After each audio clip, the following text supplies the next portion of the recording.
আসসালামু আলাইকুম। Life with Afrin জুয়ে আপনাদের সবাইকে স্বাগতম। আশা করি আপনারা সবাই ভালো আছেন। তো আজকেও চলে আসলাম আরও একটি নতুন ভিডিও নিয়ে। আজকে আপনাদেরকে একটি পারিবারিক ভৌতিক গল্প শোনাবো। তো চলেন গল্পটি শুরু করা যাক। ঘটনাটি প্রায় 15 বছর আগের। তখন আমি কলেজে পড়তাম। আমরা সবাই গ্রামের পুরনো একটি পৈতৃক বাড়িতে একসাথে থাকতাম। বিশাল বাড়ি, সামনে বড় উঠান, পাশে পুকুর, পেছনে আম কাঁঠাল গাছের বাগান, এক পাশে এক কোণে বহু বছরের একটি পুরনো গুদাম ঘর। আমাদের পরিবার ছিল খুবই সুখী। দাদা দাদি, মা বাবা, দুই চাচা চাচি, ফুপু সবাই মিলে প্রায় 15 জন মানুষ একসাথে থাকতাম। কিন্তু এক সকালে সব কিছুর শুরু হলো। সেদিন ফজরের নামাজ পড়ে বাড়ির উঠোনে হাঁটছিলাম। হঠাৎ দেখি আমার ছোট ভাই রাব্বি ভয়ে কাঁপতে কাঁপতে দৌড়ে আসছে। ভাইয়া ভাইয়া, উঠোনে একটা অদ্ভুত জিনিস পড়ে আছে। আমি বাইরে গিয়ে দেখি উঠোনের ঠিক মাঝখানে একটি কালো কাপড়ে মোড়ানো একটা ছোট্ট তাবিজ, তার আশেপাশে লাল সুতো পেঁচানো। তাবিজটা দেখে কেমন যেন গা ছমছম করে উঠল। বাবা বলল, এসব অপবিত্র জিনিস বাড়িতে রাখা ঠিক না। তিনি তাবিজটা একটা কাঠি দিয়ে তুলে নিয়ে পাশের খালে ফেলে দিলেন। আমরা ব্যাপারটা ভুলে গেলাম। কিন্তু পরদিন সকালে ঘুম থেকে উঠে দেখি তাবিজটা আবারও উঠোনের মাঝখানে পড়ে আছে, একই জায়গায়, একই অবস্থায়। আমরা হতবাক। বাবা রেগে গেলেন। তিনি ভাবলেন গ্রামের কোনো দুষ্টু ছেলে হয়তো মজা করছে। এবার তিনি মোটর সাইকেলে নিয়ে কয়েক কিলোমিটার দূরে নদীতে গিয়ে তাবিজটা ছুঁড়ে ফেললেন। কিন্তু পরদিন আবার সেটি উঠোনে। এবার সবাই ভয় পেয়ে গেল। দাদি বলল, এটা ভালো লক্ষণ না। এরপর থেকে বাড়িতে অদ্ভুত সব ঘটনা শুরু হলো। প্রথমে দাদির আচরণ বদলে গেল। রাতের বেলায় তাকে প্রায়ই উঠোনে দাঁড়িয়ে থাকতে দেখা যেত, চোখ খোলা, কিন্তু কোনো কথা নেই। মনে হতো তিনি কারো অপেক্ষা করছেন। ডাকলে ধীরে ধীরে ঘুরে তাকাতেন। তার চোখে এমন এক শূন্যতা ছিল যা আগে কখনো দেখিনি। সকালে জিজ্ঞেস করলে কিছুই মনে করতে পারতেন না। এরপর ছোট চাচা বদলে গেলেন। তিনি মাঝরাতে কারোর সাথে কথা বলতেন। একদিন আমি নিজেই শুনছিলাম, ঘরের বাইরে দাঁড়িয়ে স্পষ্ট শুনলাম, না আমি পারবো না। কয়েক সেকেন্ড নীরবতা। এরপর আবার বললেন, আমাকে ছেড়ে দাও। আমি ভেবেছিলাম হয়তো ফোনে কথা বলছেন, কিন্তু ঘরে ঢুকে দেখি তিনি একা, মোবাইলও নেই। আমি জিজ্ঞাসা করতেই অবাক হয়ে বললেন, আমি তো ঘুমাচ্ছিলাম। এরপর একে একে বাড়ির সবাই কেমন যেন বদলাতে লাগলো। সারাক্ষণ অশান্তি, অকারণে ঝগড়া, ছোট বিষয় নিয়ে চিৎকার। যে পরিবারে কখনো উচ্চস্বরে কথা হতো না, সেখানে প্রতিদিন ঝামেলা শুরু হলো। সবচেয়ে ভয়ঙ্কর ঘটনা ঘটল এক বর্ষার রাতে। সেদিন রাত প্রায় 2:30। হঠাৎ ঘুম ভেঙে গেল, কারণ মনে হলো কেউ আমার জানালায় টোকা দিচ্ছে। আমি সাহস করে পর্দা সরালাম। বাহিরে কাউকে দেখতে পেলাম না, কিন্তু জানালার নিচে মাটির উপর দাঁড়িয়ে আছে একটি কালো অবয়ব।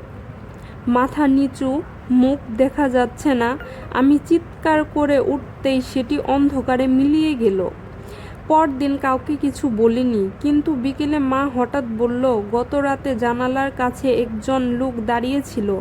আমার শরীর ঠান্ডা হয়ে গেল, কারণ আমি কাউকে কিছু বলিনি। কয়েকদিন পর বড় চাচিও একই ঘটনা বললেন। এখন আমরা নিশ্চিত হলাম এটা শুধু কল্পনা নয়। এর মধ্যে নতুন সমস্যা শুরু হলো। আমাদের গরুগুলো অসুস্থ হয়ে পড়ল। বাগানের ফুল ফল শুকিয়ে যেতে লাগলো। ঘরের আয়নাগুলোতে মাঝে মাঝে কালো ছোপ দেখা যেত। আর প্রতিদিন সকালে নতুন করে কালো সুতো পাওয়া যেত বাড়ির বিভিন্ন জায়গায়। একদিন বাবা সিদ্ধান্ত নিলেন একজন অভিজ্ঞ আলেমের সাহায্য নেওয়া দরকার। একজন সম্মানিত আলেমকে আমাদের বাড়িতে নিয়ে এলেন। সব শুনে তিনি চুপচাপ পুরো বাড়ি ঘুরে দেখলেন। হঠাৎ তিনি বাড়ির পেছনে পুরনো গুদাম ঘরের দিকে যেয়েই থেমে গেলেন। ঘরটি বহু বছর ধরে প্রায় ব্যবহার হতো না। দরজা খুলতেই ধুলোর গন্ধ বের হলো।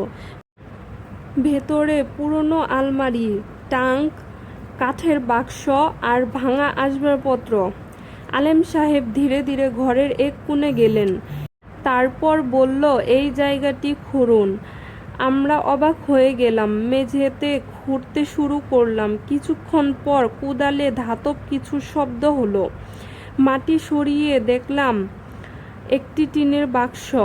বাক্স খুলতে আমাদের সবার গা শিউরে উঠল। ভেতরে ছিল পুরনো সাদা কালো ছবি, চুলের গোছা, কালো কাপড়, লাল সুতো আর কয়েকটি পুরনো চিঠি। চিঠিগুলো খুলে পড়তে শুরু করলাম, আর সেখানে থেকে বেরিয়ে এলো বহু বছরের পুরনো একটি ইতিহাস। প্রায় 40 বছর আগে আমার দাদা ও তার চাচাতো ভাইয়ের মধ্যে জমি নিয়ে বড় বিরোধ হয়েছিল। সেই আত্মীয় নিজে মনে করতেন তার প্রাপ্য সম্পত্তি কেড়ে নেওয়া হয়েছে।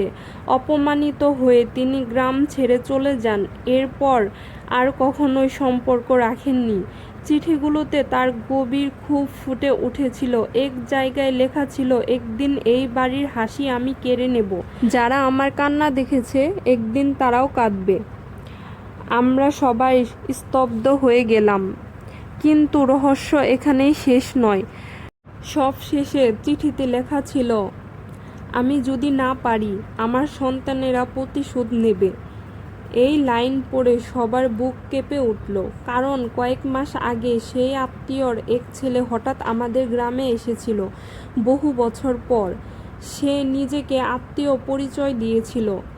আমরা তাকে আপ্যায়ন করেছিলাম, কিন্তু তখন কেউ বুঝতে পারেনি সে কেন এসেছিল। এরপর আলেম সাহেব বাড়িতে কুরআন তেলাওয়াত আর দোয়ার ব্যবস্থা করলেন। কালো তাবিজগুলো ধ্বংস করে দিলেন।